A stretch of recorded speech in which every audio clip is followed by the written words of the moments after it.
In the wisdom of the true road, the sage understands that to govern effectively, one must not elevate the wise and talented above others.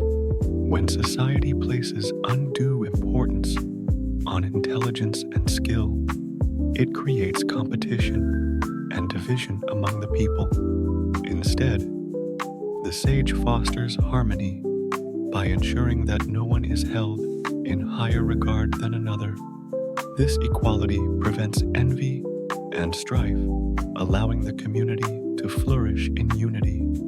By not glorifying the exceptional, the sage ensures that the people remain content with their own abilities and do not feel compelled to outshine one another.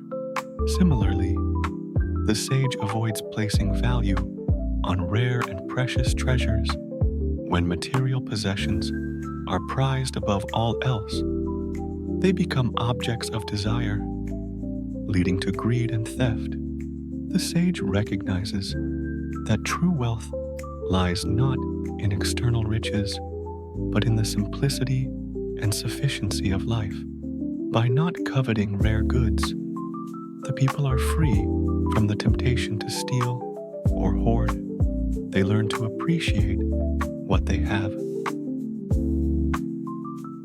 finding fulfillment in the essentials rather than the extravagant. This detachment from materialism fosters a sense of peace and contentment within the community. Moreover, the sage refrains from displaying objects of desire.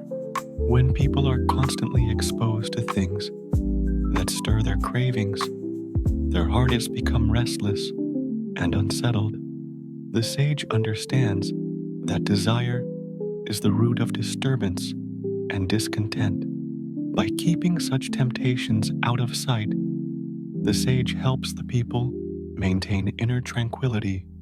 Their minds remain clear, and their hearts stay focused on what truly matters, living in harmony with the true road and with one another. In governing, the sage adopts a gentle and subtle approach. Rather than impose rigid rules or harsh punishments, the sage seeks to guide the people naturally. This is achieved by emptying their minds, freeing them from excessive knowledge and overthinking.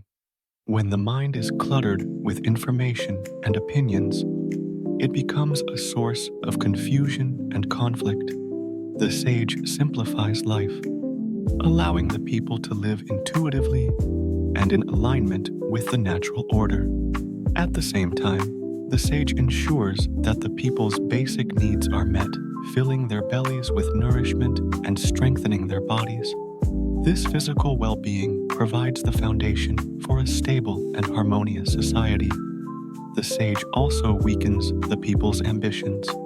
In a world where ambition is celebrated, people are driven to achieve more, often at the expense of others. This relentless pursuit of success leads to stress, competition, and imbalance.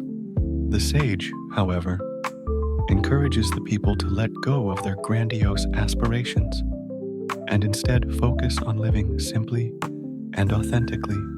By weakening their ambitions, the sage helps the people find contentment in the present moment, free from the endless cycle of striving and dissatisfaction. Furthermore, the sage ensures that the people remain free from excessive knowledge and desire. Knowledge, when misused, can lead to manipulation and cunning. Desire, when unchecked, can lead to greed and corruption. The sage creates an environment where the people are not burdened by these distractions.